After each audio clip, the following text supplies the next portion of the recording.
பின்வரும் கதையானது இயேசு கிறிஸ்துவின் ஜீவிய சரித்திரத்தின் சாட்சிகளாகிய மத்தேயு, மார்க்கு, லூக்கா, யோவான் எழுதிய நற்செய்தி நூல்களின் ஆதாரத்தை கொண்டது. அது மகதலேனா மரியாள் என்று அறியப்பட்ட இயேசுவின் சீஷி வேதாகமத்திலிருந்து கூறுவது போல் உள்ளது. சுமார் 2000 ஆண்டுகளுக்கு முன்னால் வாழ்ந்த மனிதனுடைய உண்மை கதையை அவள் நாடக ரூபத்தில் தத்ரூபமாக அளித்துள்ளாள். ஒரு நடிகர் இயேசுவின் பாத்திரத்தில் நடித்துள்ளார். இந்த கதாபாத்திரத்தில் நடிக்க யாரும் தகுதியில்லாதிருந்தும் இயேசு கிறிஸ்துவின் ஜீவியத்திலிருந்து நாம் பாடம் கற்று நன்மை பெற வேண்டியதால் அவ்வாறு செய்யப்பட்டது.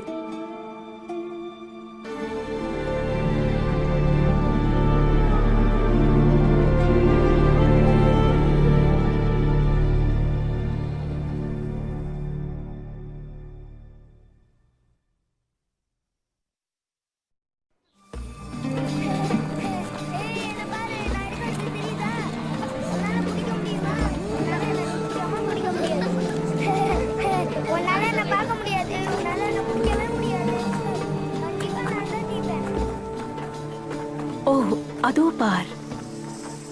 தேவன் கலர் அடித்த இந்த படம் எவ்வளவு அழகாய் இருக்கிறது.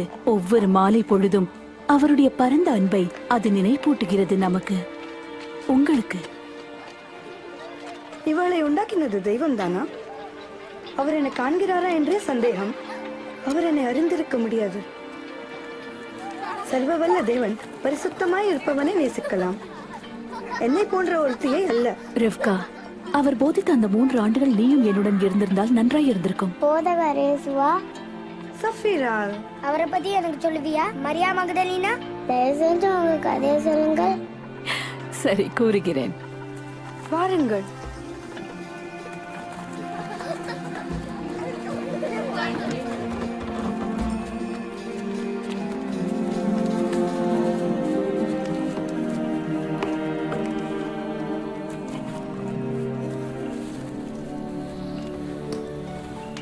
அப்புறம் நான் முதலிலிருந்தே ஆரம்பிக்க வேண்டும். நீ இயேசுவை எப்போ பார்த்த? இல்லை, இயேசுவின் கதை நன்றாக புரிய வேண்டும் என்றால் நாம் ஆரம்பத்திலிருந்தே கேட்க வேண்டும். அவரை குறித்து வேத வாக்கியங்கள் நமக்கு போதிக்கின்றன.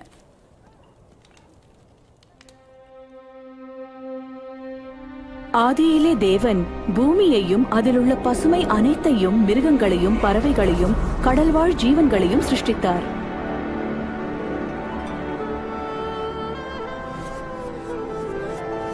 மண்ணிலிருந்து முதல் மனிதனை அவர் உருவாக்கினார். அவன் நாசியிலே அவர் ஜீவ சுவாசத்தை ஊதினார். முதல் மனிதன் ஆதாம் என்று அழைக்கப்பட்டான். தேவன் மனிதன் தனிமையாய் இருப்பது நல்லதல்ல, அவனுக்கேற்ற துணையை அவனுக்கு உதவியாக உண்டாக்குவேன் என்று கூறினார். எனவே தேவன் ஆதாமின் விலா எலும்பு எடுத்து ஏவாள் என்ற பெண்ணை உருவாக்கினார். அவனை ஆளும்படியாக அவளை தலை எலும்புகளிலிருந்தோ அவனால் மிதிக்கப்படும்படி அவன் பாத எலும்புகளிலிருந்தோ அவளை உருவாக்காமல் அவனுக்கு சமமாய் இருக்கும்படி அவன் பக்கத்திலிருந்தும் அவனால் பாதுகாக்கும்படி அவன் கையின் கீழிருந்தும் நேசிக்கும்படி அவன் இருதயத்தின் அருகிலிருந்தும் அவளை உண்டாக்கினார். அன்புள்ள தேவன் மனிதனும் மனுஷியும் தேவசாயலை வெளிப்படுத்தவும் அவரோடு ஐக்கியமாக வாழவும் அவர்களை உண்டாக்கினார். அவர்கள் இருவரும் சேர்ந்து தமது சிருஷ்டியை ஆளும்படி அதிகாரம் கொடுத்தார். ஆதாமும் ஏவாளும் தங்களுக்கென்று தேவன் ஆயப்படுத்தின அழகான தோட்டத்தில் தேவ சமூகத்தில் ஜீவித்தார்கள். தோட்டத்தில் தேவன் அவர்களோடு உலாவினார், உறவாடினார். அப்போது எந்த துன்பமும், ஒடுக்குதலும், மரணமும் இல்லாதிருந்தது. தேவன் ஆதாமை நோக்கி, நீங்கள் தோட்டத்தில் உள்ள எல்லா மரங்களின் கனிகளையும் புசிக்கலாம், ஆனால் நன்மை தீமை அறிகிற மரத்தின் கனியை நீங்கள் புசிக்க கூடாது, அதை புசித்தால் நீங்கள் சாகவே சாவீர்கள் என்றார்.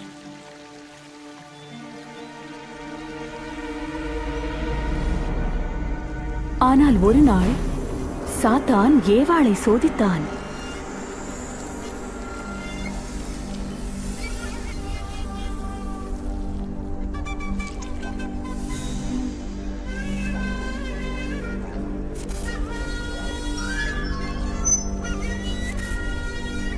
அவள் அந்த கனியை பறித்து கொஞ்சம் கடித்து புசித்தாள். பின்பு தன்னோடிருந்த தனது கணவருக்கும் அதை கொடுத்தாள். அவனும் புசித்தான்.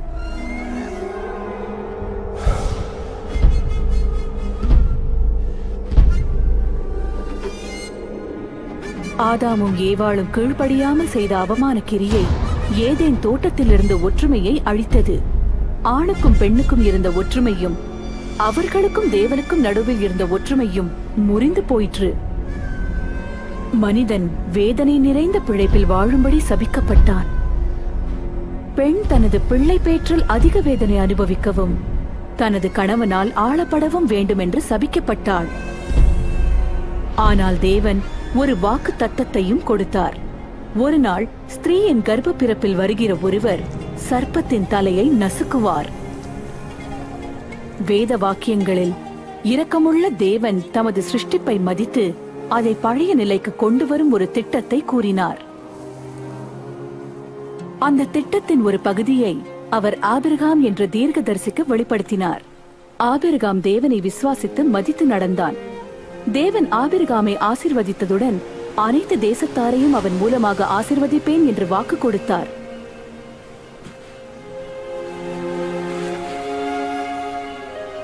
அவனுக்கு ஒரு சந்ததியை ஏற்படுத்தி கடற்கரை மணல் அத்தனையாயும் வானத்தின் நட்சத்திரங்களைப் போலவும் அவர்களை பெருக பண்ணுவேன் என்று வாக்களித்தார். ஆபிரகாம் தேவனை விசுவாசித்தான். எனவே அவனை தமது நீதியுள்ள தாசர்களில் ஒருவனாக மதித்து அவனை தேவனுடைய நண்பன் என்றும் அழைத்தார். ஒரு நாள் தேவன் ஆபிரகாமை பரிசோதித்தார். அவர் அவனிடம் பேசி அவனது ஒரே பேரான குமாரனை பலியிடும்படி கூறினார்.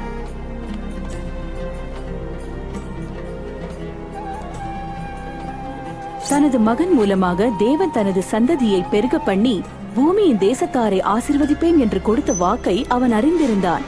எனினும் தேவனை அவன் விசுவாசித்திருந்தபடியால் அவர் சொல்லுக்கு கீழ்ப்படிந்தான். தேவன் கூப்பிட்டு, ஆபிரகாமே, இப்போதும் உனது ஒரே பேரான குமாரனை எனக்கு ஒப்புக் கொடுத்தபடியால் நீ எனக்கு கீழ்ப்படிந்ததை அறிந்திருக்கிறேன். ஆபிரகாம் அருகில் உள்ள ஒரு ஆட்டுக்கடாவை கண்டான். எனவே ஆபிரகாம் அதை தன் மகனுக்கு பதிலாக தேவனுக்கு பலியிட்டான். தேவன் ஆபிரகாமின் மகனுக்கு பதிலாக பலியிட ஒரு ஆட்டை கொடுத்ததை பாருங்கள். தமது பெரிய திட்டத்தின் ஒரு சாயலாக. அந்த திட்டம் பாவத்தையும் மரணத்தையும் அழித்து ஆண்களையும் பெண்களையும் தம்மோடுள்ள அந்யோன்ய உறவில் மீண்டும் சேர்ப்பதாக இருந்தது. வரப்போகிற ஒருவரை குறித்து வேத வாக்கியங்கள் முன்னறிவித்தன. அவர் உலகத்தின் பாவத்தை சுமந்து தீர்க்கிற முடிவான ஒரே பலியாக இருப்பார். தீர்க்கதரிசிகள் அந்த மனிதனை மேசியா என்று அழைத்தனர். அவருடைய வருகை பெரிய ஆசீர்வாதத்தை கொண்டு வரும். ஏனெனில் அவர் ஒரு இரட்சகராகவும் தீர்க்கதரிசியாகவும் ராஜாவாகவும் இருப்பார். இந்த மேசியா வரும்போது என்ன செய்வார் என்று ஏசாயா விளக்குகிறார். கர்த்தரால் அபிஷேகம் பண்ணப்பட்டவர் தரித்திரருக்கு நற்செய்தியை கொண்டு வருவார். இருதயம் நொறுங்குண்டவர்களை காயங்கட்டுவார். சிறைப்பட்டவர்களை விடுதலையாக்கி கட்டுண்டவர்களை விடுவிப்பார். கர்த்தர் தமது ஜனங்களை ரட்சிக்கும்படியான காலம் வந்துவிட்டது என்று அறிவிப்பார். ஒரு போதகர் இந்த பூமியில் நடமாடினார். அவர் பெயர் இயேசு. இவர்தான் சர்ப்பத்தின் தலையை நசுக்கி இருள் நிறைந்த நமது உலகில் ஒளியை கொண்டு வந்து நமது சாபத்தை ஆசீர்வாதமாக்கும்படி தேவனால் அனுப்பப்பட்டவரோ? இவர்தான் வாக்குத்தத்தம் பண்ணப்பட்ட மேசியாவா? பயந்து வெட்கப்பட்டு அல்லது முக்கியமல்லாதவனாக தன்னை நினைக்கிறவனை இவர் மீட்பாரா?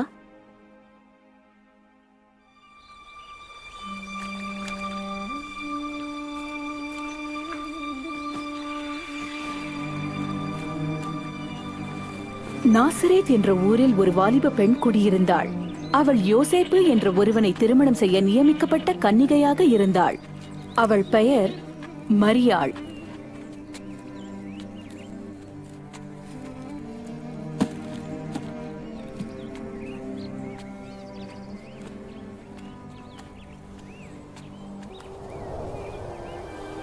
கர்த்தர் உன்னுடனே இருக்கிறார். நீ ஆசீர்வதிக்கப்பட்டவள். பயப்படாதே மரியாள், நீ தேவனிடத்தில் கிருபை பெற்றாய். நீ கருவுற்று ஒரு குமாரனை பெற்றெடுப்பாய். அவருக்கு இயேசு என்று பெயரிடுவாய். ஆனால் நான் ஒரு கன்னிகை, இது எவ்வாறு நடக்கும்?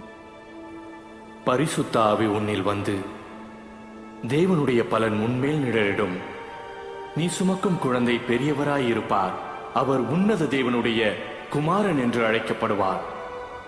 எலிசபெத் என்ற உன் இனத்தால் தனது முதிர் வயதில் ஒரு தாயாக போகிறாள். மலடி என அழைக்கப்பட்ட அவளுக்கு இது 6வது மாதம். ஏனெனில் தேவனால் முடியாத காரியம் ஒன்றுமில்லை. கர்த்தருக்கு இதோ நான் அடிமை. நீர் சொன்னபடியே எனக்கு ஆக கடவுது.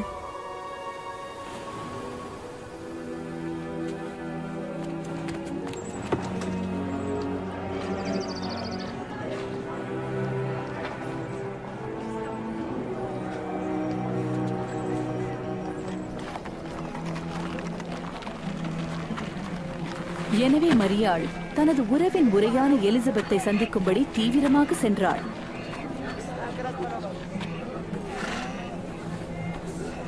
எலிசபெத், மரியாள், உறவினர் மரியாளா?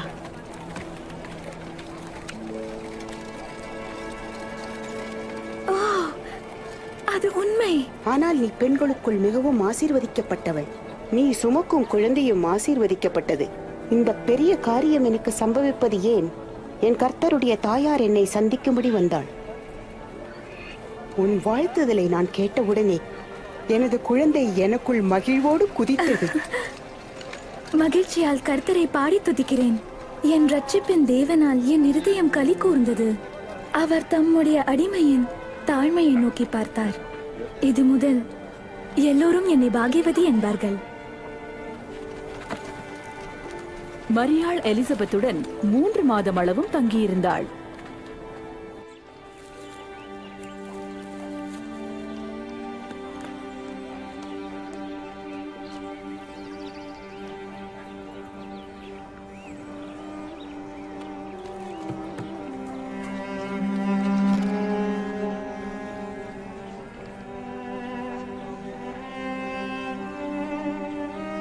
யோசேப்பு தனக்கு நிச்சயம் செய்யப்பட்ட மனைவி கர்ப்பவதியானதைக் கண்டு அவளை ரகசியமாக விவாகரத்து செய்ய திட்டமிட்டான்.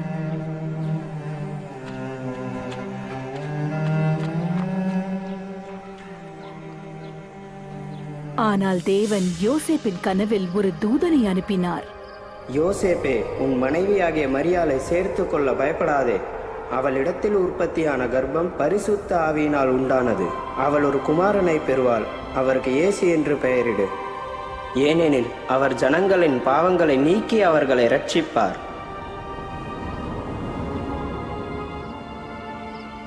எனவே யோசேப்பு மரியாளை தன் மனைவியாக சேர்த்துக் கொண்டான்.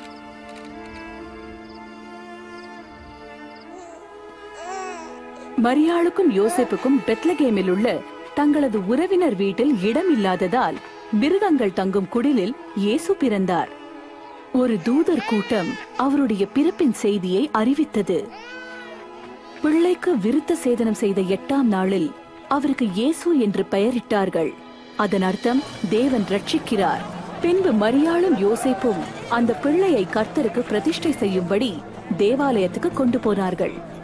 சிமியோன் என்ற ஒரு தீர்க்கதரிசி அவர்களை அங்கே சந்தித்தான்.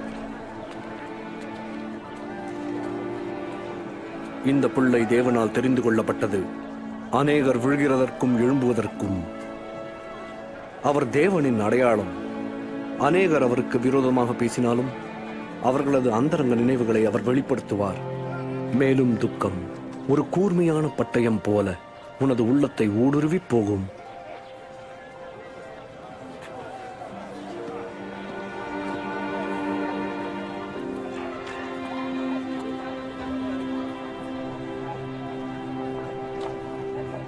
அவளுடைய கதையை நான் கேட்டபோது இயேசு ஒரு சாதாரண தீர்க்கதரிசியை விட மேலாக இருப்பார் என்று அறிந்தேன்.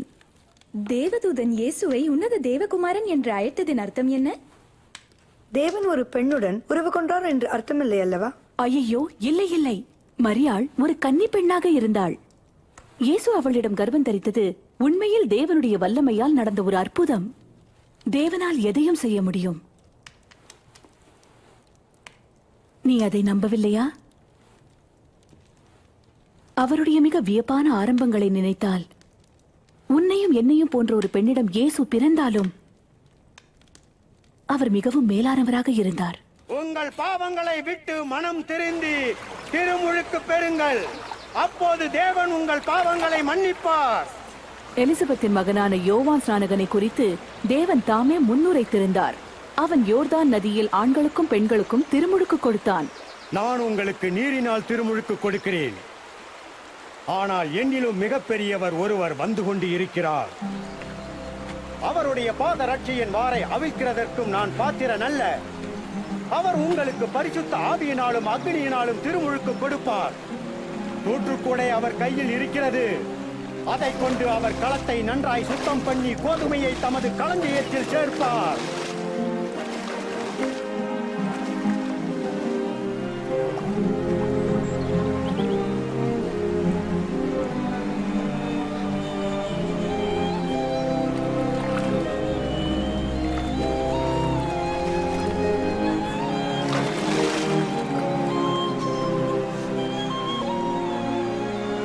பரிசுத்தாவி இயேசுவின் மேல் புறாவின் வடிவத்தில் வந்து இறங்கியது. அன்றியும் வானத்திலிருந்து ஒரு சத்தம் உண்டாகி, இவர் என்னுடைய நேசகுமாரன், இவரில் பிரியமாய் இருக்கிறேன் என்றது. தமது திருமுழுக்கை தொடர்ந்து இயேசு அந்த பகுதியில் பயணஞ்செய்து போதித்து வந்தார். அவருடைய செய்தி அவருடைய அதிகாரத்தை நிச்சயப்படுத்தினது.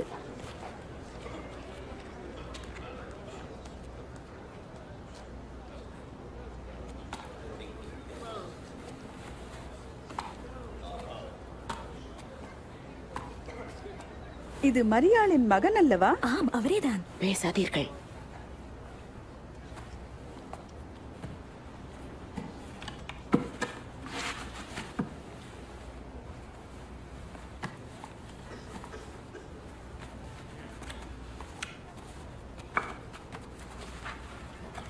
கர்த்தருடைய ஆவி என்மேல் இருக்கிறார், ஏனெனில் நான் எளியோருக்கு நற்செய்தி அறிவிக்க தெரிந்து கொள்ளப்பட்டேன். சிறைப்பட்டவர்களை விடுதலையாக்கவும் பார்வையற்றோர் பார்வை பெறவும் நான் அனுப்பப்பட்டேன். ஒடுக்கப்பட்டவர்களை விடுதலை செய்யவும் கர்த்தர் தம்முடைய ஜனங்களை ரட்சிக்கும்படி நியமித்த காலத்தை பிரசித்தப்படுத்தவும் என்னை அனுப்பினார். அவர் நன்றாக பேசுகிறார்.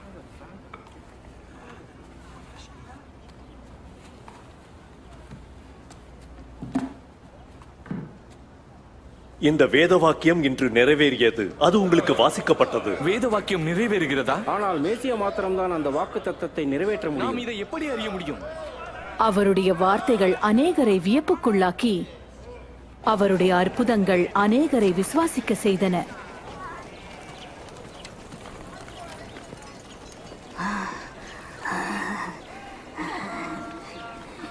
அது அவள்தான். அவள் மீண்டும் அங்கே இருக்கிறாள்.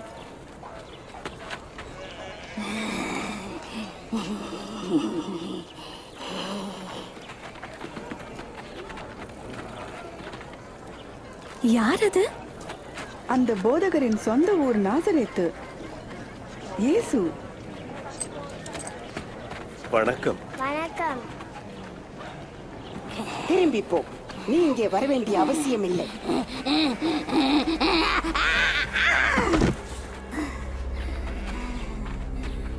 போதகரே, அவளை விட்டுவிடுங்கள். அவளை கண்ணீரிட்டு பார்ப்பதால் உம்மை தீட்டுப்படுத்த வேண்டாம். மரியாளே, நசரேயனாகிய இயேசுவே, உமக்கும் எங்களுக்கும் என்ன? நீர் யார் என்று அறிவோம். நீர் தேவனுடைய பரிசுத்த. அமைதியாயிருங்கள். அசுத்த ஆவிகளே,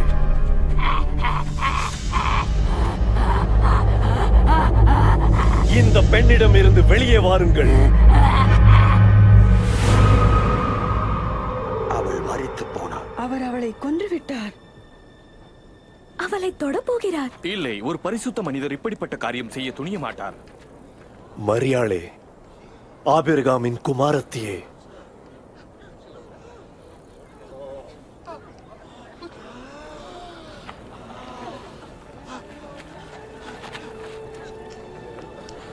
அவள் சரியாகிவிட்டாள். அவள் உயிரோடு இருக்கிறாள். அது ஒரு அற்புதம். அந்த மனிதன் யார்? அசுத்த ஆவிகளும் அவருக்கு கீழ்ப்படுகிறது. அது ஒரு அற்புதம். இது ஒரு அற்புதம். அது எப்படி ஆகும்? நன்றி உமக்கு.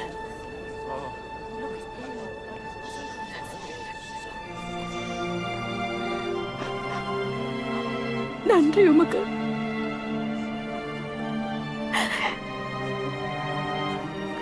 நன்றி உமக்கு. நன்றி உமக்கு.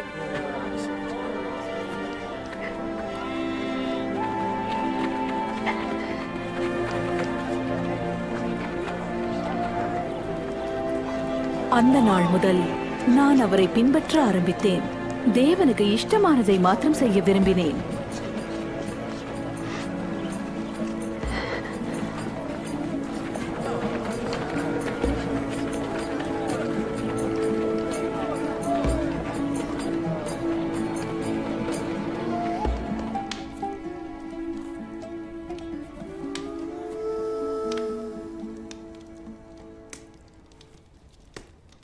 அநேக வருடங்களாக நான் அவமானத்தில் வாழ்ந்தேன்.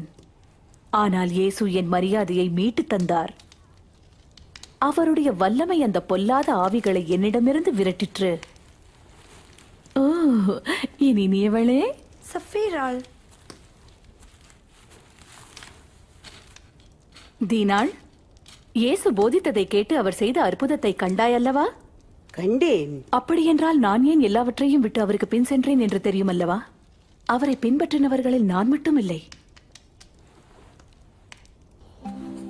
அவருடைய சீஷர்கள் இருந்தார்கள். சீமோன் பேதுரு, பர்த்தலோமேயு,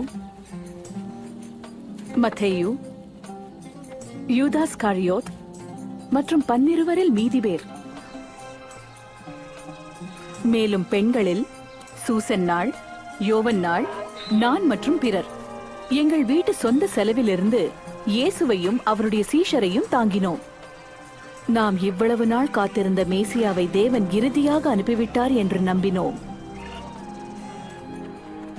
நமக்கு நிச்சயமாக ஒரு இரட்சகர் தேவைப்படுகிறார். ரோமர்கள் எங்களை இருப்புக்கோலால் அரசாண்டார்கள்.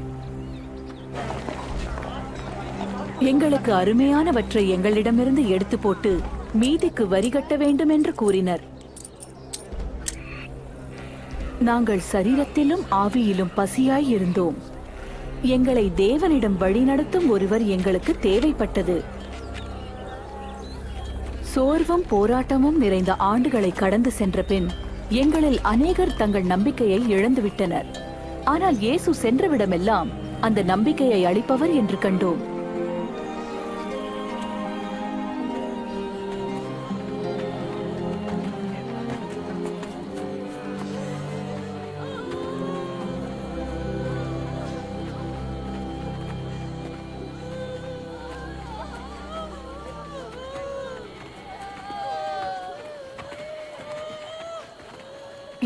யார் அவர்? அது ஒரு வாலிபன். தனது விதவையான தாய்க்கு ஒரே மகன்.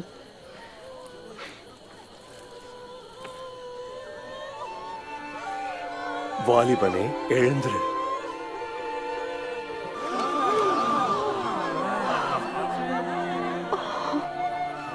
ஒரு பெரிய தீர்க்கதரிசி நம் மத்தியில் தோன்றியிருக்கிறார். தேவன் தம்முடைய ஜனங்களை ரட்சிக்கும்படி வந்திருக்கிறார்.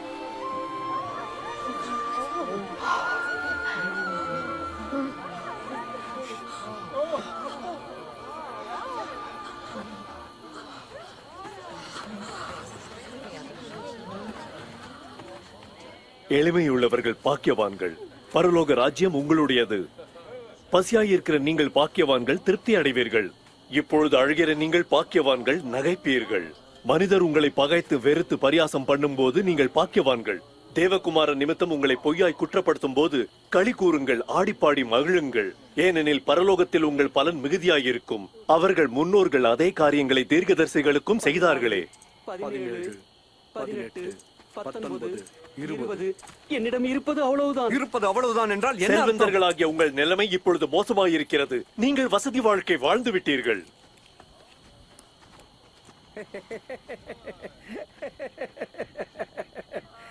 அவனுக்கு செல்வந்தனாக விருப்பமில்லை, அவன் ஒரு பைத்தியம்.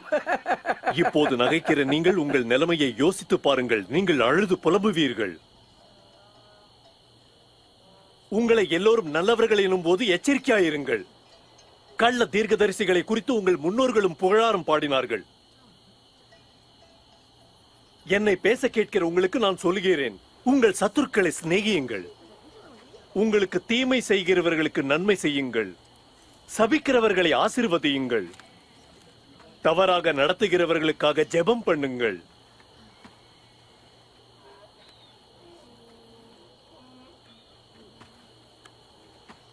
உங்களில் ஒருவனை ஒரு கன்னத்தில் அடித்தால் மறு கன்னத்திலும் அறைய விடுங்கள்.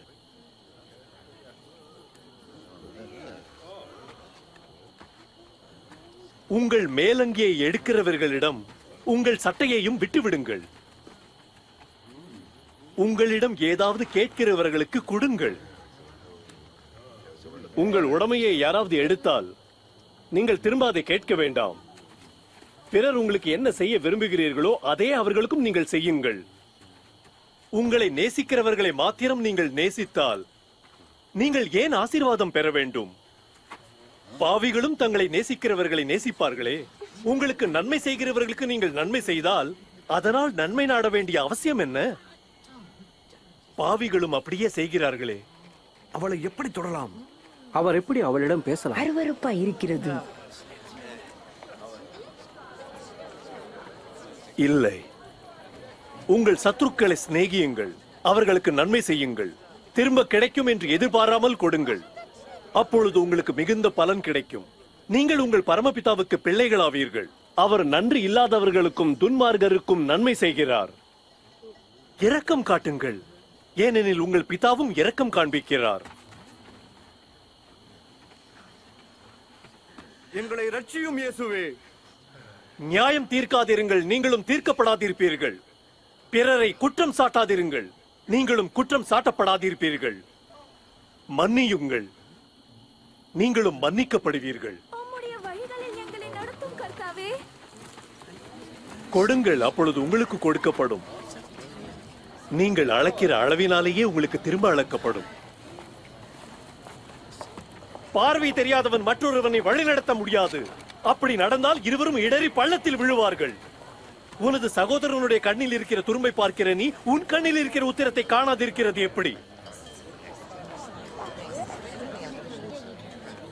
எங்களை வழிநடத்தும் ஆண்டவரே, நீர் எங்களுக்கு வேண்டும் கர்த்தரே. உம்மை பெற்றெடுத்து தாலாட்டிய தாய் எவ்வளவு மகத்தானவள். தேவனுடைய வார்த்தையை கேட்கிற ஜனங்கள் இன்னும் மகத்தானவர்கள். கீழ்ப்படிவது உத்தமம்.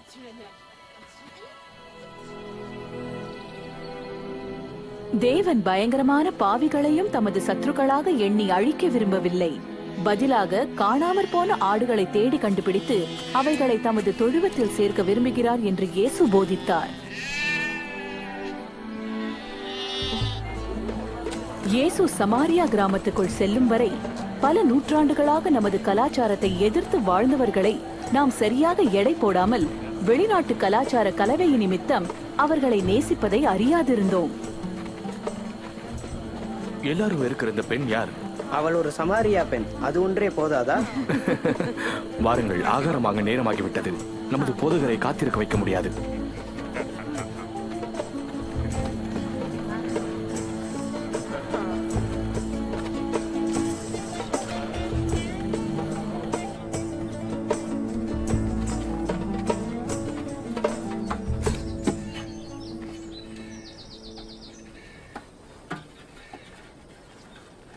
என் தாகத்துக்கு குடிக்க தருகிறாயா? நீர் ஒரு யூதன், நான் ஒரு சமாரிய நங்கை. நீர் எப்படி என்னிடத்தில் குடிக்க கேட்கலாம்? தேவன் கொடுக்கிற ஈவை நீ அறிந்திருந்தால், உன்னிடம் குடிக்க கேட்கிற நான் யார் என்று தெரிந்தால் நீயே என்னிடம் கேட்டிருப்பாய். நான் உனக்கு நித்திய ஜீவ தண்ணீரை கொடுத்திருப்பேன். ஐயா, தண்ணீர் இறைக்கும்படி உம்மிடத்தில் ஒன்றுமில்லை. நீரும் ஆழத்தில் இருக்கிறது. நீரை எப்படி எனக்கு கொடுப்பீர்? இந்த கிணறு எங்கள் முற்பிதாவான யாக்கோபு எங்களுக்கு கொடுத்தது. அவரும் அவருடைய பிள்ளைகளும் மந்தைகளும் இங்கு தண்ணீர் குடித்ததுண்டு. அந்த யாக்கோபை காட்டிலும் நீர் பெரியவராக கருத மாட்டீர் அல்லவா? இந்த கிணற்று தண்ணீரை குடிக்கிற யாருக்கும் திரும்பவும் தாகம் ஏற்படும். நான் கொடுக்கிற தண்ணீரை குடிப்பவன் எவனோ அவன் ஒருபோதும் மீண்டும் தாகம் அடைவதில்லை. அது அவர்களுக்குள்ளே இருந்து சுரக்கும் நீரூற்றை போல இருக்கும். அதில் புறப்பட்டு வருவது நித்திய ஜீவன். ஐயா, எனக்கு அந்த தண்ணீர் தாரும். அதை நான் குடித்தால் எனக்கு தாகம் வராது. நீர் எடுக்க தினசரி இங்கே வர வேண்டுவதும் இல்லை. உன் கணவனிடம் போய் என்னிடம் அழைத்து வா. நான் கணவனோடு வாழவில்லை. நான் கணவனோடு வாழவில்லை என்று நீ சொன்னது சரியான பதில். இதுவரை நீ 5 பேரை மணந்துள்ளாய். இப்பொழுது நீ சேர்ந்து வாழ்கிறவனும் உன் கணவன் அல்ல. நீ உண்மையையே பேசினாய்.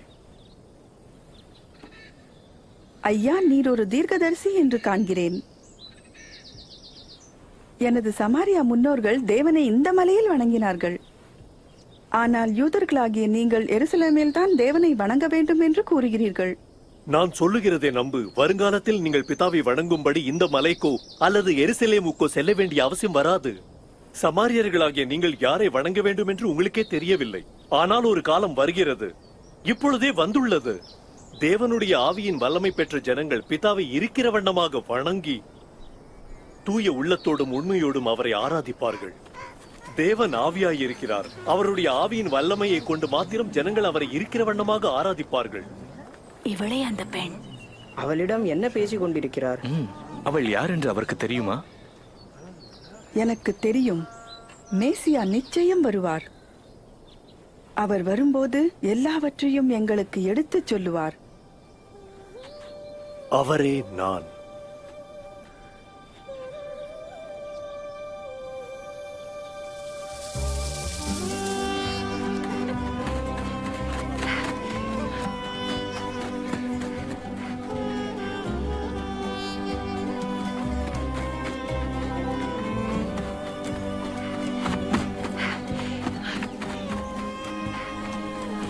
வாருங்கள், அந்த மனிதன் நான் செய்ததையெல்லாம் ஒன்று விடாமல் எனக்கு சொல்லிவிட்டார். வந்து பாருங்கள், அவர் மேசியாவாக இருப்பாரோ? மேசியாவா? வாக்குத்தத்தம் பண்ணப்பட்டவரா? இருக்க முடியாது. வாருங்கள், வந்து பாருங்கள், வாருங்கள். போதகரே, இதை சாப்பிடுங்கள். நீங்கள் அறியாத போஜனம் என்னிடம் உண்டு. அவருக்கு யாராவது உணவு கொண்டு வந்திருப்பார்களோ? எனது உணவு என்னை அனுப்பினவருடைய சித்தத்திற்கு கீழ்ப்படிந்து அவர் எனக்கு செய்யும்படி கொடுத்த பணியை செய்து முடிப்பதே. பயிர்களில் கதிரை பாருங்கள், அறுவடைக்கு ஆயத்தமாயிருக்கிறது.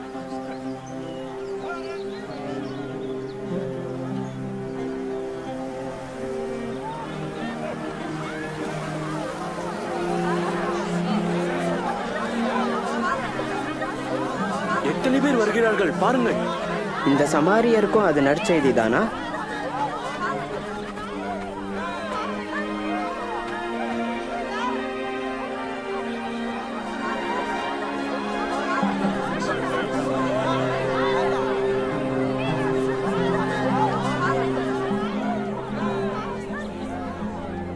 அந்த கிராமத்து மக்கள் இயேசுவிடம் வந்து தங்களிடம் தங்கி தங்களுக்கு போதிக்கும்படி வருந்தி கேட்டனர். நாங்கள் அவர்களோடு 2 நாள் தங்கினோம். அநேக சமாரியர்கள் அவரிடம் விசுவாசம் வைத்தார்கள். கேளுங்கள், உங்களுக்கு கிடைக்கும். தேடுங்கள், அப்பொழுது கண்டடைவீர்கள். தட்டுங்கள், வாசல் உங்களுக்கு திறக்கப்படும். ஏனெனில் கேட்கிற எவனும் பெறுகிறான், தேடுகிற எவனும் கண்டடைகிறான், தட்டுகிற எவனுக்கும் வாசல் திறக்கப்படும். உங்கள் தகப்பனாயிருக்கிற யாரிடமாவது உங்கள் பிள்ளைகள் மீனை கேட்டால் பாம்பை கொடுப்பீர்களா? முட்டையை கேட்டால் தேளை கொடுப்பீர்களா? பொல்லாதவர்களாகிய நீங்கள் பிள்ளைகளுக்கு நல்ல ஈவுகளை கொடுக்க அறிந்திருக்கும் போது உங்கள் பரமபிதாவானவர் தம்மிடத்தில் கேட்கிற யாருக்கும் பரிசுத்த ஆவியை கொடுப்பது அதிக நிச்சயம் அல்லவா?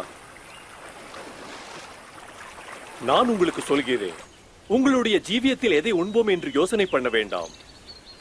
எண்ணத்தை உடுக்க வேண்டும் என்று கவலைப்படாதிருங்கள். ஏனெனில் ஜீவனை விட உணவும் சரீரத்தை விட உடையும் முக்கியம் அல்ல. பறவைகளை கவனித்து பாருங்கள். அவைகள் விதைப்பதும் அறுவடை செய்கிறதும் இல்லை, தானியத்தை சேர்ப்பதும் இல்லை. என்றாலும் தேவன் அவைகளை போஷிக்கிறார். அந்த பறவைகளை காட்டிலும் நீங்கள் ஒவ்வொருவரும் எவ்வளவு விசேஷித்தவர்கள்! கவலைப்படுகிறதுனால் உங்களில் யாராவது தனது வாழ்க்கை நீளத்தை கூட்ட முடியுமா?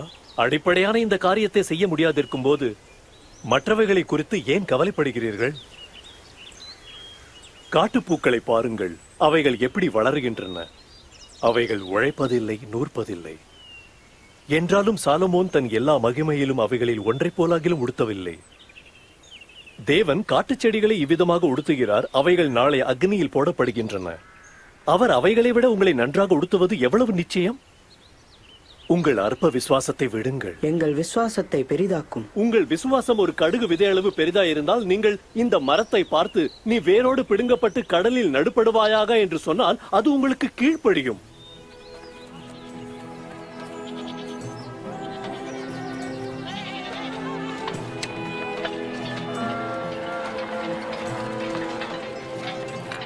பாவம் செய்ய சோதனை வருவது நிச்சயம். ஆனால் அது யாரால் வருகிறதோ அவனுக்கு ஐயோ. அப்படிப்பட்டவனுடைய கழுத்தில் ஒரு கல்லை கட்டி கடலில் தள்ளுவது அவன் இந்த சிறியரில் ஒருவனை பாவம் செய்ய தூண்டுவதை விட சரியாக இருக்கும். பரலோக ராஜ்யம் எப்படி இருக்கும்? அது இவ்வாறு இருக்கும். ஒரு மனிதன் கைப்பிடி அளவு கடுகு விதையை தன் தோட்டத்தில் விதைக்கிறான். விதை முளைத்து ஒரு மரத்தை போல் வளருகிறது. அதன் கிளைகளில் குருவிகள் கூடு கட்டுகின்றன. அவர் என்ன பேசுகிறார் என்று எனக்கு புரியவில்லை.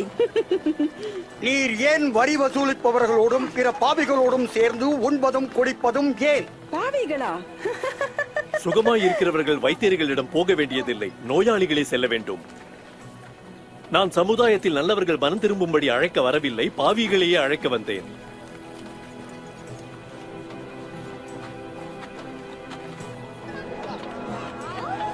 அவர் வருகிறார். இதோ இங்கே பாருங்கள். இயேசுவே, இயேசுவே,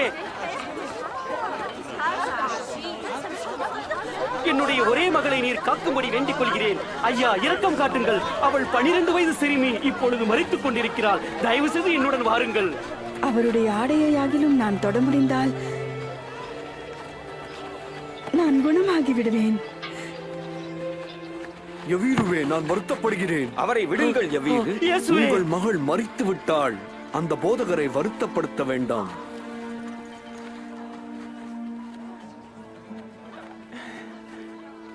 பயப்படாதே, விசுவாசத்தோடு இரு, அவள் பிழைப்பாள்.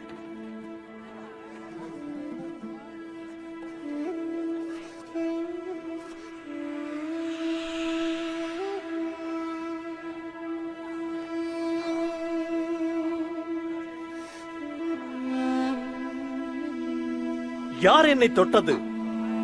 யாரோ என்னை தொட்டார்கள். என்னிடத்திலிருந்து வல்லமை புறப்பட்டதால் அதை அறிவேன்.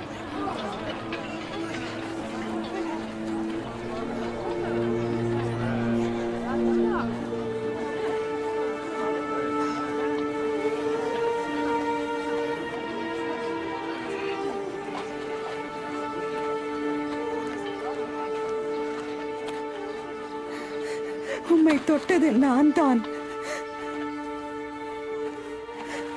உதிர ஊரலினால் நான் 12 ஆண்டுகளாக கஷ்டப்பட்டுள்ளேன். எல்லாவற்றையும் வைத்தியரிடம் செலவு செய்தேன், பலனளிக்கவில்லை.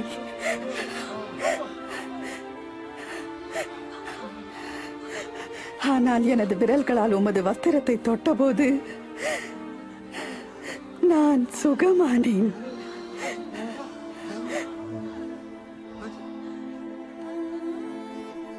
மகளே, உன் விசுவாசம் உனக்கு நலன் தந்தது.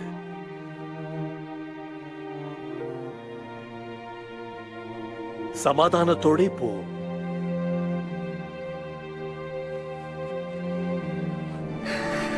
நன்றி உமக்கு.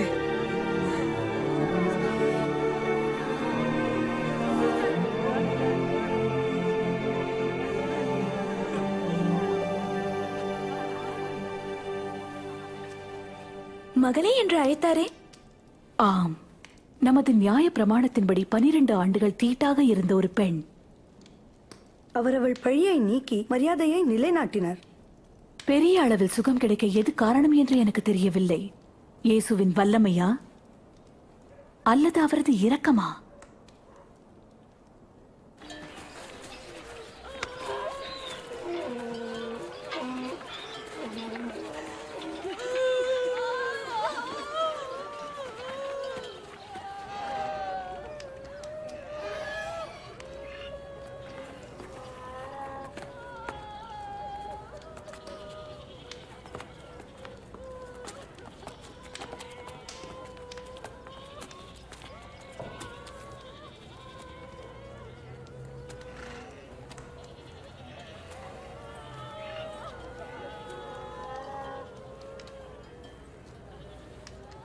அழாதிருங்கள். அவள் சாகவில்லை, நித்திரை செய்கிறாள்.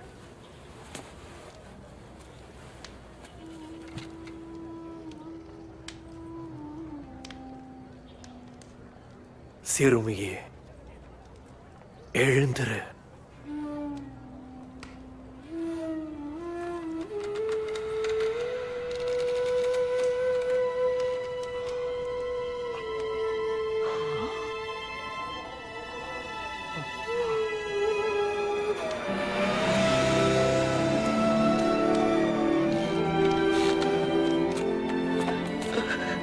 அவளுக்கு ஆகாரம் கொடுங்கள், எனக்கு செவி கொடுங்கள். இங்கு சம்பவித்ததை யாரிடமும் சொல்ல வேண்டாம்.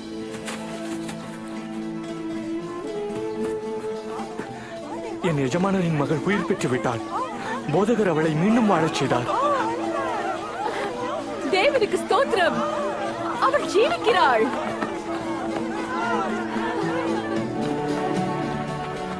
அவர் செய்த ஆச்சரியமான அற்புதங்களின் செய்தி எங்கும் பரவிற்று. இன்னும் அதிகமான ஜனக்கூட்டம் இயேசுவை பின்பற்ற ஆரம்பித்தனர்.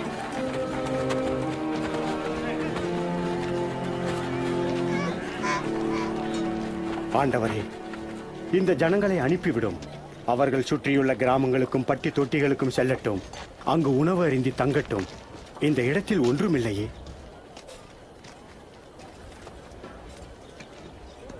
நீங்களே அவர்களுக்கு ஏதாவது புசிக்கிறதற்கு கொடுங்கள். எங்களிடம் இருப்பதெல்லாம் 5 அப்பங்களும் 2 மீன்களுமே.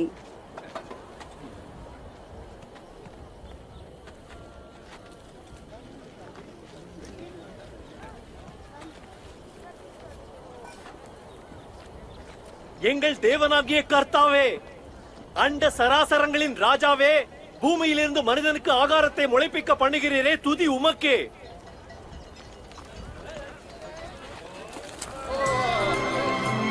அது ஒரு அற்புதம். நம்பவே முடியவில்லை. நாங்கள் எல்லாரும் திருப்தியாக உணவு அருந்தினோம். பின் விடப்பட்ட துணிக்கைகளை சேர்த்தபோது 12 கூடைகள் நிறைய நிரப்பினோம். இயேசு கொண்டு வருகிற ஆசீர்வாதங்களை இந்த ஒவ்வொரு அற்புதமும் எங்களை நினைப்பூட்டி அவரை பின்பற்ற வைக்கிறது. உங்களில் யார் என்னை பின்பற்றுவீர்கள்? நான் உம்மை பின்பற்றுவேன் இயேசுவே. ஆனால் அதற்கு முன் என் குடும்பத்தினரிடம் நான் சொல்லிவிட்டு வருகிறேன். உழுகிறதற்கு தன் கலப்பையின் மேல் கை வைத்து பின்னிட்டு பார்க்கிற எவனும் தேவனுடைய ராஜ்யத்திற்கு பயனற்றவன். ஒருவன் என் பின்னே வர விரும்பினால் அவன் தன்னைத்தான் மறந்து அனுதினமும் தனது சிலுவையை தூக்கிக் கொண்டு என்னை பின்பற்றட்டும். தனது ஜீவனை காப்பாற்ற முயற்சிக்கிறவன் அதை இழந்து போவான். என் நிமித்தம் தன் ஜீவனை இழக்கிறவன் அதை மீண்டும் பெறுவான். ஒருவன் உலகம் முழுவதையும் ஆதாயப்படுத்தினாலும் தனது சொந்த வாழ்க்கையை நஷ்டப்படுத்தினால் என்ன லாபம்? ஒருவன் என்னை குறித்தும் என் வார்த்தைகளை குறித்தும் வெட்கம் அடைந்தால் தேவகுமாரன் தமது மகிமையில் வரும்போது அவனை குறித்து வெட்கப்படுவார். இது என் பிதா மற்றும் பரிசுத்த தூதர்களுடைய மகிமைக்கும் வெட்கத்தை தரும்.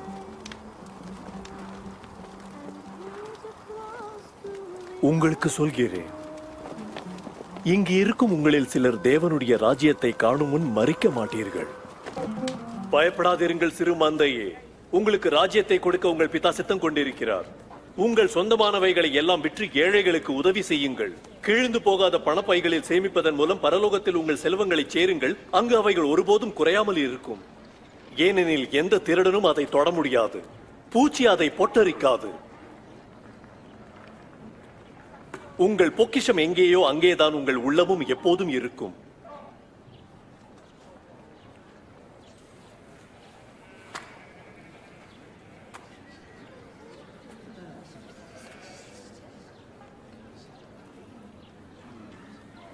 பெண்ணே, நீ உன் வியாதியிலிருந்து விடுதலை பெற்றாய்.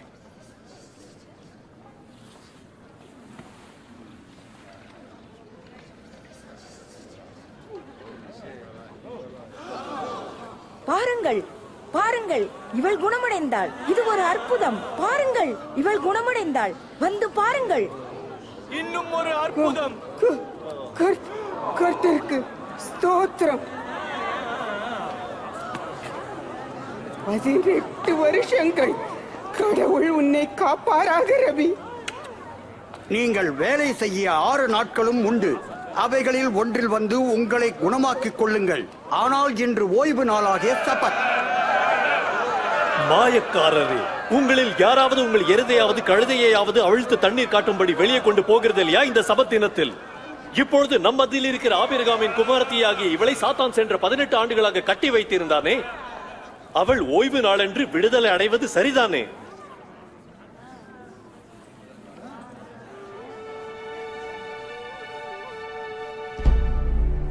ரோம அதிகாரிகளும் எங்கள் மத தலைவர்களும் இயேசுவை பின்பற்றின கூட்டத்தை கண்டு விழிப்படைந்தார்கள்.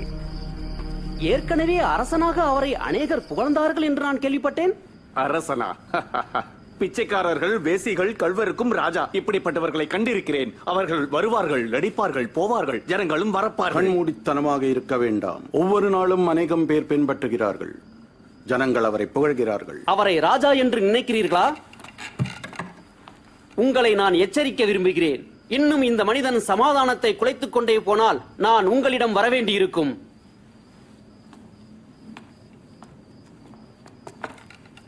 அவன் சொல்வது சரியாக இருக்கலாம். அந்த கல்லிலே என்னை எதிர்கொள்ள நேரம் வந்து விட்டதா?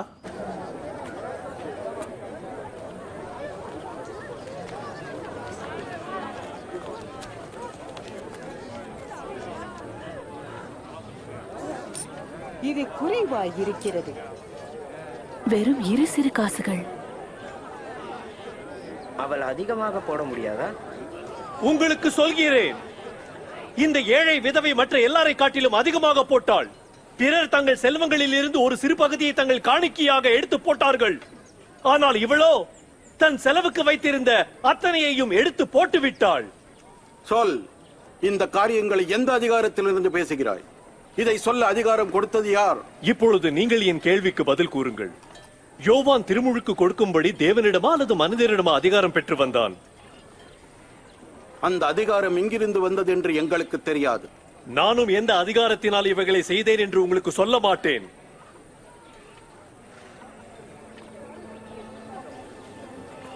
இயேசுவின் மனத்துருக்கத்தை குறிப்பறியாமல் அவருக்கு விரோதமானவர்கள் அவரை குற்றம் கண்டுபிடிக்க வகை தேடிக்கொண்டே இருந்தனர்.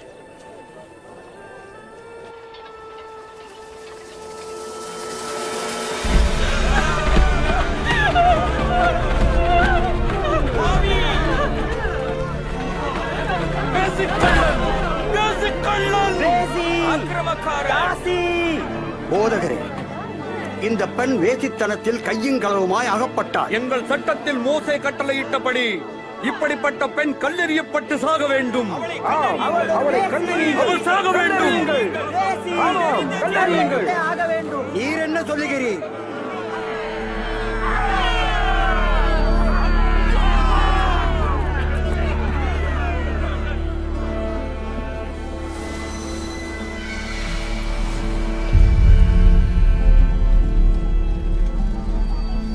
போதகரே, அதை கண்ட 2 சாட்சிகள் இங்கே உள்ளனர்.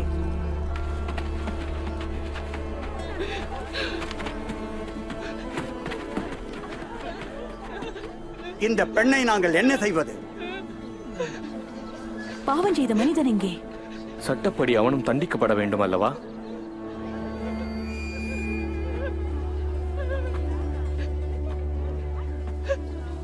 உங்கள் நடுவில் பாவம் செய்யாத ஒருவன் இந்த பெண்ணின் மேல் முதல் கல்லை எறியட்டும்.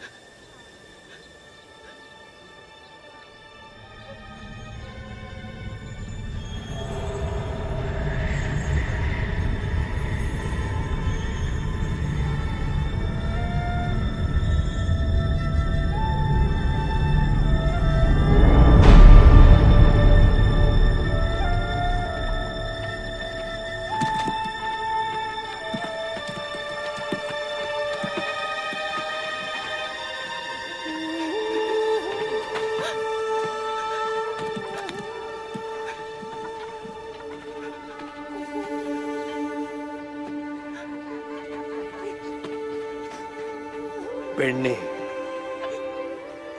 அவர்கள் எங்கே? உன்மேல் குற்றம் சுமத்த அவர்களில் யாரும் இல்லையா? ஒருவரும் இல்லை ஐயா. நானும் உன்னை குற்றப்படுத்தவில்லை.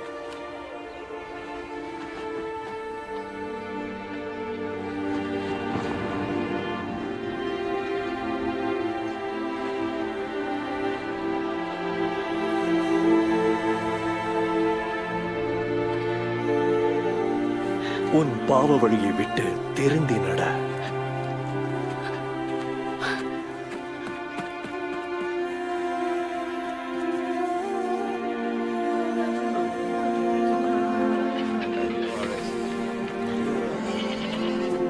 தயவு செஞ்சு என்ன தூக்குங்க.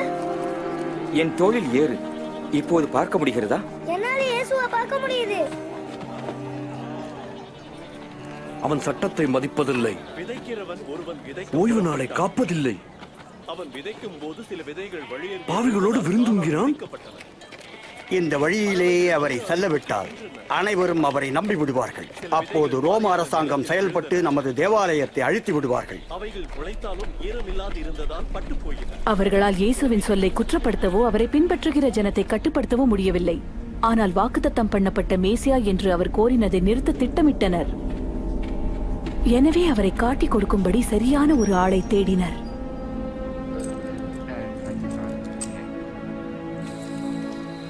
இயேசு அடிக்கடி தமது சீஷர்களை ஜெபிக்கும்படி ஒலிவமலைக்கு அழைத்துச் செல்வதுண்டு. அந்த இரவு அவர் மிகவும் வியாக்குலம் அடைந்ததாக தெரிந்தது.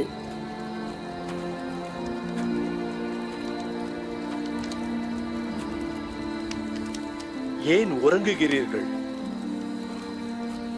எழுந்திருங்கள். சோதனையில் விழாதபடி கண் விழிப்போடு ஜெபம் செய்யுங்கள்.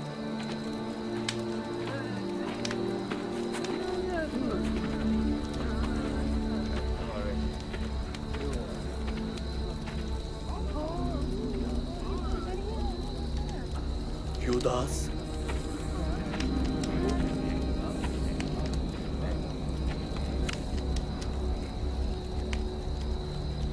தேவகுமாரனை புத்தத்தினாலேயா காட்டிக் கொடுக்கிறாய்?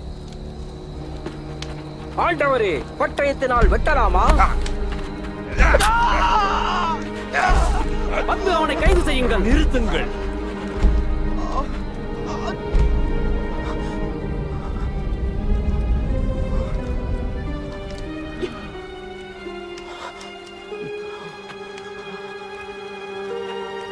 சட்டவிரோதமான ஒருவனை பிடிக்க வருகிறது போல் பட்டயங்களையும் தடிகளையும் எடுத்துக்கொண்டா வர வேண்டும்? தினந்தோறும் நான் தேவாலயத்தில் உங்கள் நடுவில் இருந்தேன், என்னை கைது செய்திருக்கலாமே. ஆனால் இதுவே உங்கள் நேரம். இருளின் அதிகாரம் உங்களை ஆளுகிறது.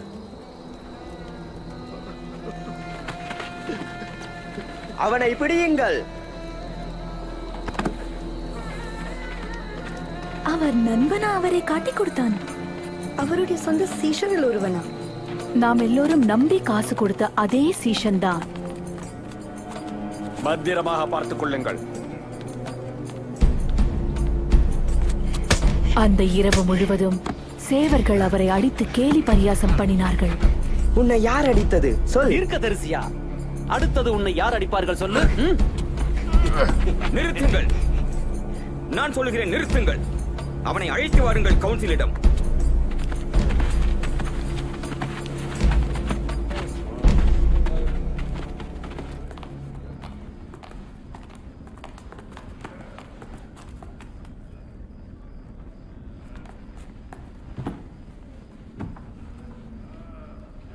எங்களுக்கு சொல், நீதான் மேசியாவா?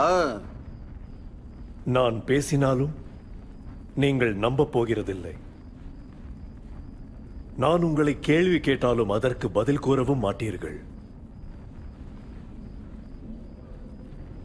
ஆனால் வெகு சீக்கிரத்தில் தேவகுமாரன் உன்னத தேவனுடைய வலது பாரிசத்தில் உட்காரப் போகிறார். அப்படியானால் நீ தேவனுடைய குமாரனா?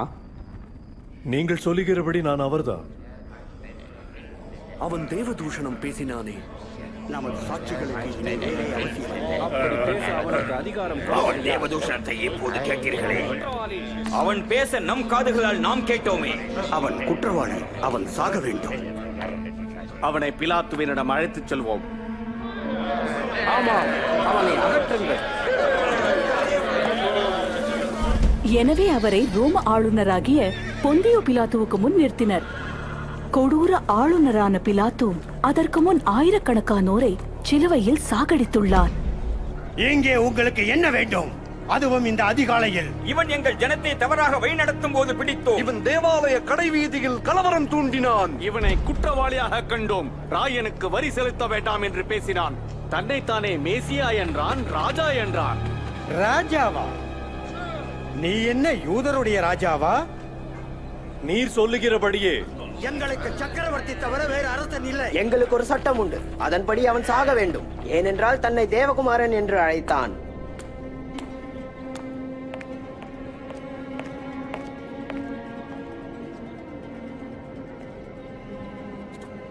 இந்த மனிதன் மரணத்துக்கு ஏதுவான எந்த தவறும் செய்யவில்லை.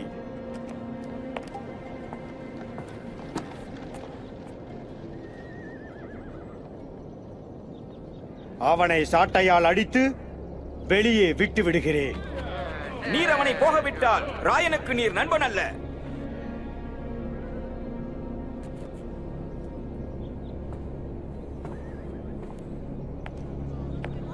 அவனை சிலுவையில் அறையும்.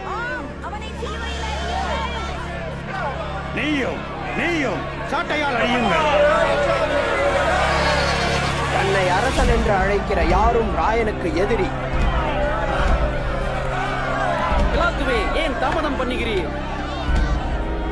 அவனை அகற்றுங்கள், கொல்லுங்கள், சிலுவையில் அறையுங்கள். அவர் எந்த பொல்லாப்பும் செய்யவில்லையே.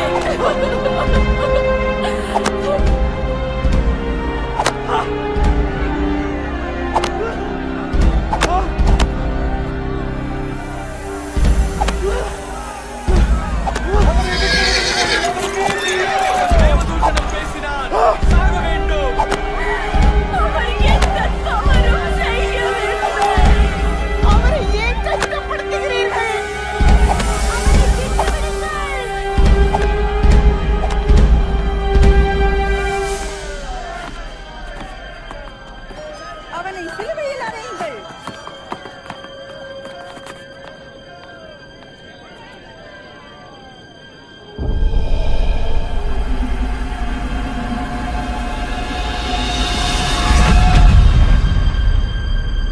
அவனை சிலுவையில் அறையுங்கள்.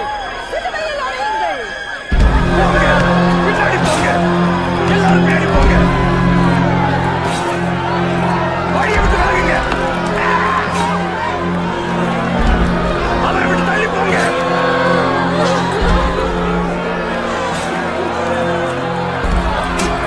பின்னாடி போங்க, போங்க, தள்ளி போங்க. நீ போ, வழியில நிக்காதே. நகரு.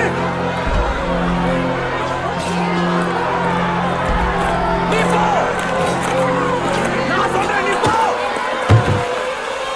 எழுந்திரு. ஏய், உன் பேர் என்ன? பேர் சிமோன், ஊர் சிரேனே. இங்கிருந்து போயிடு. கயறுகளை வெட்டு. நீ அதை தூக்கு. எல்லாரும் நடக்காடுவீங்க. போங்க, போங்க. அவரை விடுங்க.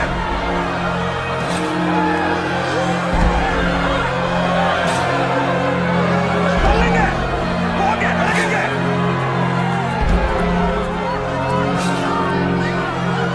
உமக்காக அழுகிறோம் ஆண்டவரே, உமக்காக அழுகிறோம். இதை குடியும். ஆம், குடியும் ஆண்டவரே. எருசலேமின் பெண்களே, எனக்காக அழ வேண்டாம். உங்களுக்காகவும் உங்கள் பிள்ளைகளுக்காகவும் அழுங்கள். இப்படிப்பட்ட காரியங்களை ஒரு பச்சை மரத்துக்கே செய்வார்களானால் உலர்ந்து போன ஒரு மரத்திற்கு எதைத்தான் செய்ய மாட்டார்கள். தேவன் உமக்கு துணை செய்வார். உமக்காக நாங்கள் ஜெபிப்போம்.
பிதாவே, இவர்களை மன்னியும்.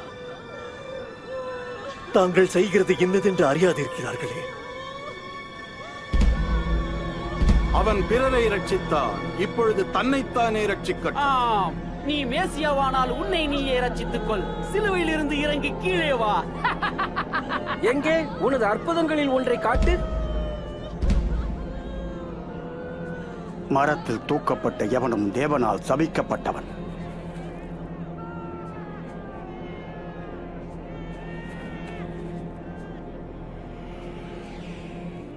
துன்பம் கூர்மையான ஒரு பட்டயத்தை போல் என் உள்ளத்தை ஊடுருவும்.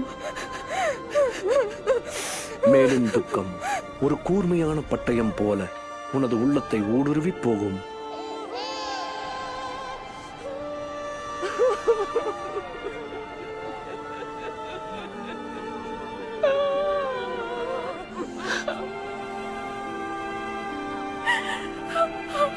ஆனால் ஏன்?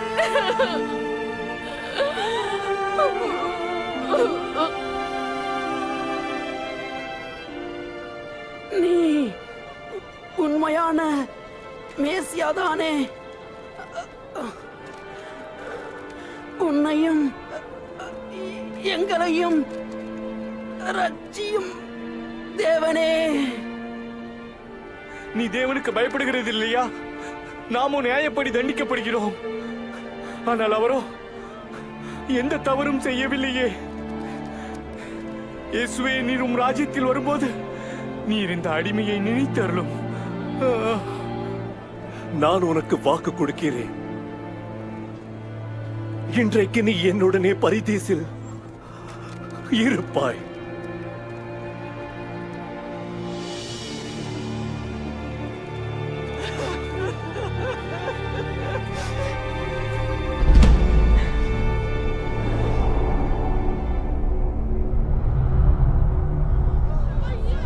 மதிய வேளை.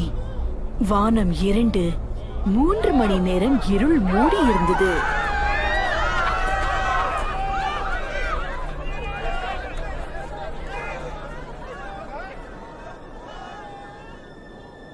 பிதாவே,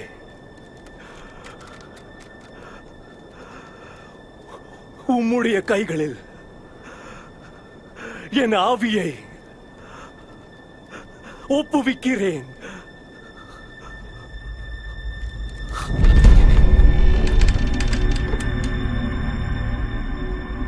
தேவனுக்கு மகிமை. உண்மையில் இவர் நீதிபரனாயிருந்தார்.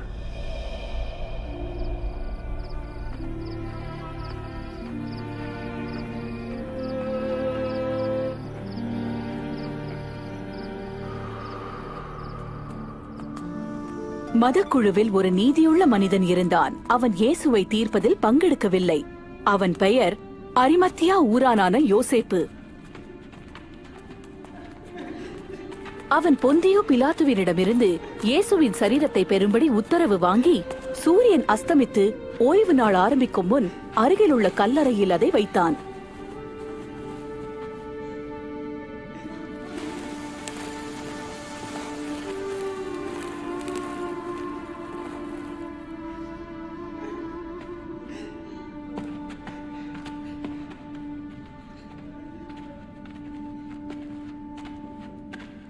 சற்று பொறுத்துக் கொள்ளுங்கள். எங்கள் கர்த்தருடைய சரீரத்தை பின்தொடர்ந்து வருகிறோம்.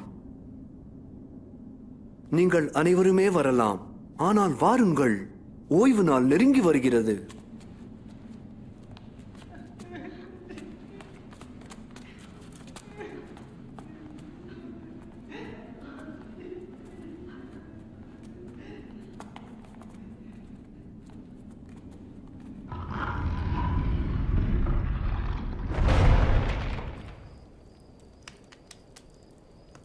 அவர்கள் ஏன் அவரை கொல்ல வேண்டும்? அவர் தேவனிடத்திலிருந்து வந்திருந்தால் ஏன் தம்மை கொல்லும்படி அனுமதிக்கிறார்? அந்த கேள்விகள் எல்லாவற்றையும் கேட்டுவிட்டேன். இயேசுவுக்கு அசுத்த ஆவிகள் மேல் அதிகாரம் இருந்தது. மரித்தவர்கள் அவருடைய சத்தத்தை கேட்டார்கள். அவரால் இதை தடுத்திருக்க முடியாதா? அவர் வாக்குத்தத்தம் பண்ணப்பட்ட மேசியா என்று நம்பி 3 வருடமாக பின்பற்றினேனே. இப்பொழுது அவர் போய்விட்டார். நான் எங்கே போவேன்? இது ஒரு துக்கமான கதை தான். ஆனால் அதற்கு மகிமையான முடிவுண்டு.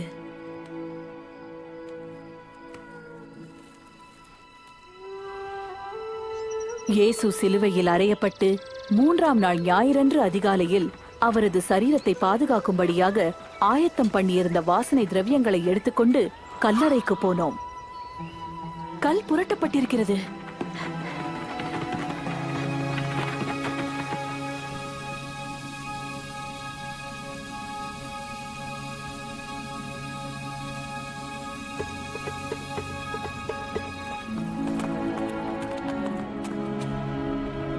பேதுரு, யாக்கோபு, யோவான், கேளுங்கள். அந்த கல் புரட்டப்பட்டிருந்தது.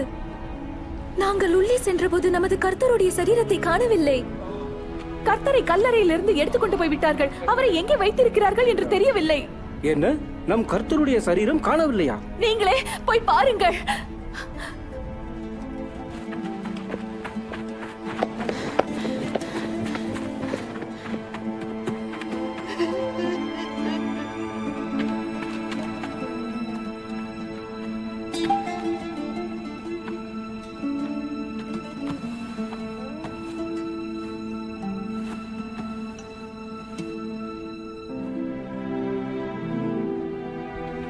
கல்லறையை சோதித்து பார்த்து பேதுரு மற்ற சீஷரிடம் திரும்பி வந்தான். ஆனால் நானோ வெளியே அழுது கொண்டு நின்றிருந்தேன். சேவகர்கள் அவரை எடுத்துக்கொண்டு போயிருக்க வேண்டும், அல்லது பரிசேயர்கள். நாம் நம்பியிருந்தவரை அவர்கள் கொலை செய்தார்கள். அவருடைய சரீரத்தையாவது விட்டு வைத்திருக்கலாமே.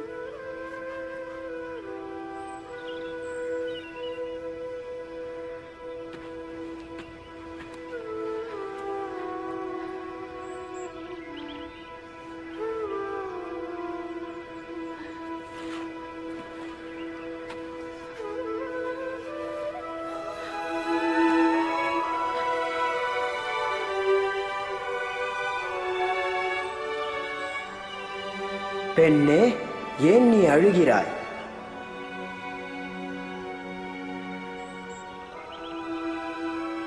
என் ஆண்டவரை எடுத்துக்கொண்டு போய் விட்டார்கள். அவரை வைத்த இடம் எனக்கு தெரியவில்லை. பெண்ணே, ஏன் அழுது கொண்டு இருக்கிறாய்? யாரை தேடுகிறாய்? ஐயா, நீர் அவரை எடுத்துக்கொண்டு போனதுண்டானா அவரை வைத்த இடத்தை எனக்கு சொல்லும். அவரை நான் போய் எடுத்துக்கொள்வேன். மரியாளே, போதகரே, என்னை தொடாதே. நான் இன்னும் என் பிதாவினிடத்தில் ஏறி போகவில்லை. கர்த்தாவே, நீர் உயிரோடு இருக்கிறீரா? நீ போய் இந்த செய்தியை என் சகோதரர்களுக்கு அறிவி. நீர் எங்களை மறக்கவில்லை. தேவன் எங்களை கைவிடவில்லை. அவர்களிடம் சொல்லு, நான் கர்த்தரை கண்டேன். நான் கண்டேன் மேசியாவை.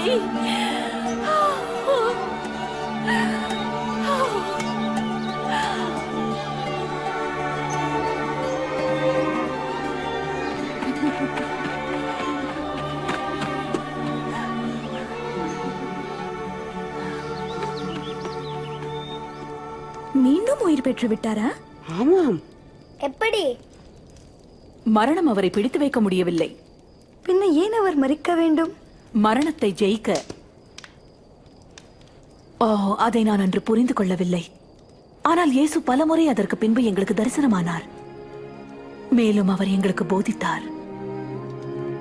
இயேசு வருகிறதற்கு பல 100 ஆண்டுகளுக்கு முன்பே தீர்க்கதரிசிகள் வேத வாக்கியங்களில் மேசியா பாடுபடுவார் என்று முன்னறிவித்திருந்தனர். நம்முடைய மீறுதல்களின் நிமித்தம் அவர் காயப்பட்டு, நம்முடைய அக்கிரமங்களின் நிமித்தம் அவர் நொறுக்கப்பட்டார். நமக்கு சமாதானத்தை தரும் தண்டனை அவர் மேல் இருந்தது. அவருடைய தழும்புகளால் குணமாகிறோம் என்று ஏசாயா எழுதினான். தீர்க்கதரிசியாகிய மோசே அறிவித்தபடி மரத்தில் தூக்கப்படுகிற எவனும் தேவனால் சபிக்கப்பட்டவன். இயேசு சிலுவையில் மரித்தபோது பாவம் மற்றும் மரணமாகிய நமது சாபத்தை, எனது சாபத்தை தம்மேல் ஏற்றுக்கொண்டார்.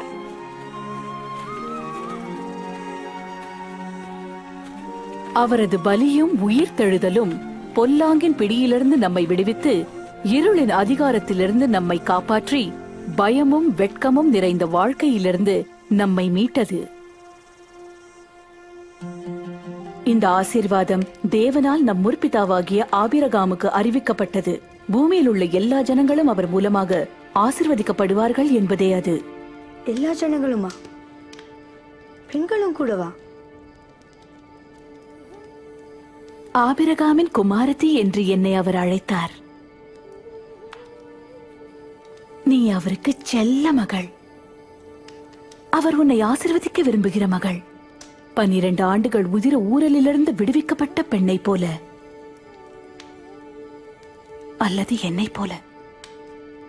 நம்மில் யாரும் பயத்தோடும் வெட்கத்தோடும் நடமாட அவசியமில்லை. என்னை யாரும் காணவில்லை, கேட்கவில்லை என்று இனிமேல் வருத்தப்பட அவசியமில்லை. இயேசு தம்மை குறித்து சொன்னார், கர்த்தருடைய ஆவி என்மேல் இருக்கிறார், ஏனெனில் நான் எளியோருக்கு நற்செய்தி அறிவிக்க தெரிந்து கொள்ளப்பட்டேன். சிறைப்பட்டவர்களை விடுதலையாக்கவும் பார்வையற்றோர் பார்வை பெறவும் நான் அனுப்பப்பட்டேன். ஒடுக்கப்பட்டவர்களை விடுதலை செய்யவும், கர்த்தர் தம்முடைய ஜனங்களை ரட்சிக்கும்படி நியமித்த காலத்தை பிரசித்தப்படுத்தவும் என்னை அனுப்பினார்.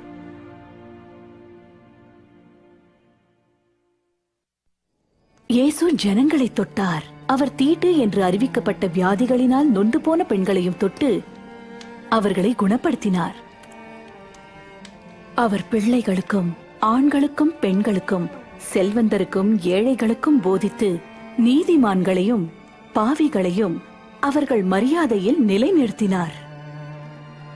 அவர் ஜனங்களை குணமாக்கினார், பிசாசுகளை துரத்தினார், ஆண்களையும் பெண்களையும் பிள்ளைகளையும் சாத்தானின் பிடியிலிருந்து விடுவித்தார். இது அவருக்கு அசுத்த ஆவிகள் மேல் இருந்த அதிகாரத்தை வெளிப்படுத்தியது. இயேசு குமாரரையும் குமாரத்திகளையும் மரணப்பிடியிலிருந்து மீண்டெடுத்தார். தமக்கு மரணத்தின் மேல் அதிகாரம் உண்டு என்பதை அதன் மூலம் காண்பித்தார். இயேசுவை சிலுவையில் அறைந்த போது சாத்தானும் தீய சக்திகளும் சேர்ந்து அவர் மேல் வெற்றி சிறந்ததாக நம்பினாலும், இயேசு மரணத்திலிருந்து உயிர் தெழுந்து பாவம் மற்றும் மரணத்தின் அதிகாரங்கள் எல்லாவற்றின் மேலும் வெற்றி சிறந்தார். அப்பா அவர்தான் மேசியாவா? இயேசு செய்த அற்புதங்களை சர்வ வல்லமை படைத்த தேவனால் வாக்கு பண்ணப்பட்ட மேசியா ஒருவரால் மட்டுமே முடியும். இயேசுவை போன்று இரக்கமும் வல்லமையும் உள்ள நம்பத்தகுந்த ஒருவர் மாத்திரம் விசுவாசத்திற்கும் வணக்கத்திற்கும் பாத்திரர். தேவன் இந்த உலகத்தை சிருஷ்டித்த போது தம்முடைய பிரசன்னத்தில் மகிழ்ச்சியோடு வாழும்படி ஆணையும் பெண்ணையும் உருவாக்கினார். அதுவே அவரது திட்டமாயிருந்தது. ஆனால் நாம் அவரை விசுவாசியாமலும் அவர் கற்பனைகளுக்கு கீழ்ப்படியாமலும் போனோம்.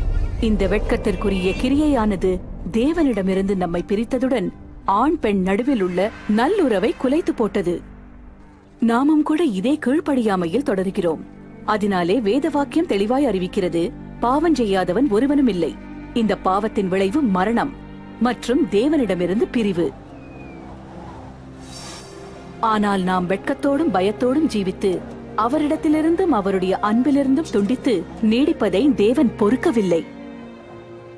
எனவே ஆபிரகாமின் மகனுக்கு பதிலாக ஒரு ஆட்டை மரிப்பதற்கு கொடுத்த தேவன் இயேசுவை நமக்கு பதிலாக மரிக்கும்படி அனுப்பினார். இயேசுவின் வாழ்க்கை, மரணம் மற்றும் உயிர்த்தெழுதல் மனந்திரும்பி அவரை பின்பற்ற விரும்பும் ஒவ்வொருவரிடமும் தேவனுடைய உறவை நிலைநிறுத்துகிறது. இப்படி நாம் சர்வவல்ல தேவனோடு வாழும் உறவு நமது மரணத்தோடு முடிவதில்லை. இயேசுவோடு சிலுவையில் அறையப்பட்ட கள்வன் மரிக்கும் முன்பு அவரை விசுவாசித்தான். இயேசுவும் அவனிடம், இன்று நீ என்னுடனே பரதீசில் இருப்பாய் என்று வாக்களித்தார். இயேசுவில் விசுவாசம் வைக்கிற ஒவ்வொருவரும் நித்திய தண்டனையிலிருந்து தப்பி என்றைக்கும் தேவனோடு ஜீவிப்பார்கள். எவ்வாறு? விசுவாசத்தை கொண்டு அவரை பின்பற்றுவதால். என்னை எப்படி ஏற்றுக்கொள்வார்? மரியாளையும் என்னையும் ஏற்றுக்கொண்டார். நான் எப்படி அறிவது? அவரை நம்பு. அவரிடம் கேள், அவரிடம் பேசு.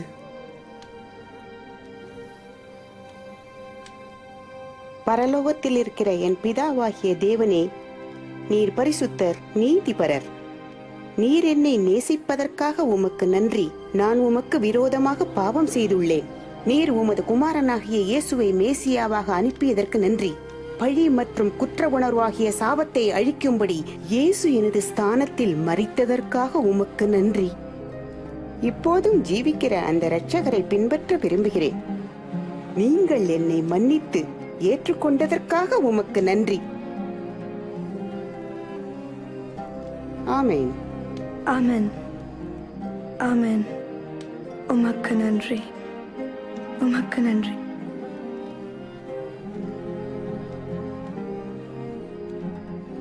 இயேசு சொன்னார், என் ஆடுகள் என் சத்தத்திற்கு செவி கொடுக்கின்றன. அவைகளை அறிந்திருக்கிறேன், அவைகள் என்னை பின்பற்றும்.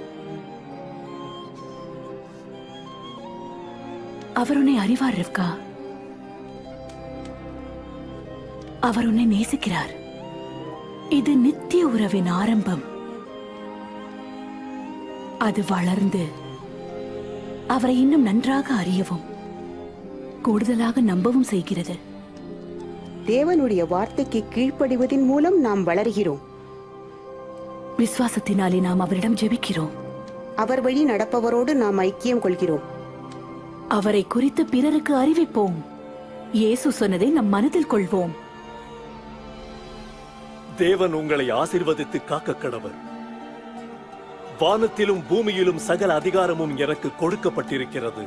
ஆகையால் நீங்கள் புறப்பட்டு போய்க்கொண்டே இருந்து அனைத்து ஜாதி ஜனங்களிடத்திலும் போதித்து அவர்களுக்கு பிதா, குமாரன், பரிசுத்த ஆவியின் நாமத்திலே ஞானஸ்நானம் கொடுத்து நீங்கள் கைக்கொள்ளும்படி நான் உங்களுக்கு கட்டளையிட்ட அனைத்தையும் அவர்களுக்கு உபதேசம் பண்ணுங்கள். இதோ உலகத்தின் முடிவு வரை நான் என்றைக்கும் உங்களோடு கூட இருந்து கொண்டே இருப்பேன் என்று மெய்யாகவே சொல்லுகிறேன்.